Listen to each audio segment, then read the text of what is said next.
बनता है। ख़वातीन हज़रात, वाशिंगटन का एक डॉक्टर अपनी किताब में लिखता है कि मेरा दिल करता है कि सारे मुल्क में नमाज को नाफिज करवा दूं। जब इससे वजह पूछी गई तो इसने बताया कि नमाज के अंदर इतनी हिकमतें हैं कि कोई सोच भी नहीं सकता।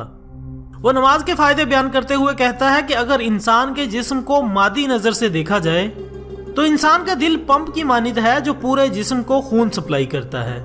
इसने कहा कि जब इंसान बैठा होता है या खड़ा होता है तो जिस्म के जो हिस्से नीचे होते हैं इनमें खून का प्रेशर निस्बतन ज्यादा होता है और जो हिस्से ऊपर होते हैं इनमें प्रेशर निस्बतन कम होता है।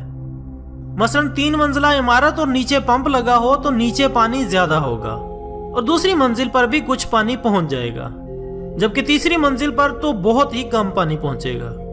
हालांकि पंप वही है लेकिन नीचे पानी पूरा दे रहा है और ऊपर वाली मंजिल में बहुत कम। इस मिसाल को अगर सामने रखते हुए सोचें तो इंसान का दिल भी खून को पंप करता है और ये खून नीचे वाले आज़ा में बिल्कुल पूरा पहुंच रहा होता है, लेकिन ऊपर के आज़ा में इतना नहीं पहुंच पाता। जब कोई ऐसी सूरत आती है जिसमें इंसान का सर नीचे और दिल ऊपर हो तो खून सर के अंदर भी अच्छी तरह पहुंच जाता है, लेकिन ये तभी मुमकिन है जब इंसान नमाज पढ़े, क्योंकि जब इंसान नमाज के सजदे में जाता है तो महसूस होता है जैसे पूरे जिस्म में खून फिर गया हो। और आदमी अगर सजदा थोड़ा लंबा कर ले तो महसूस होता है कि चेहरे की जो बारीक बारीक शरियाने हैं इनमें भी खून पहुंच गया है। ये डॉक्टर मजीद लिखता है कि आमतौर पर इंसान बैठा, लेटा या खड़ा होता है। बैठने, खड़े होने और लेटने से इंसान का दिल नीचे होता है जबकि सर ऊपर होता है।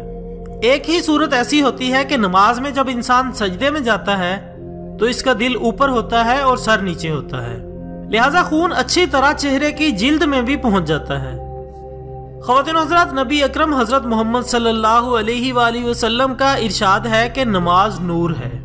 अल्लाह ताला हम सबको नमाज की पाबंदी करने की तौफीक अता फरमाए।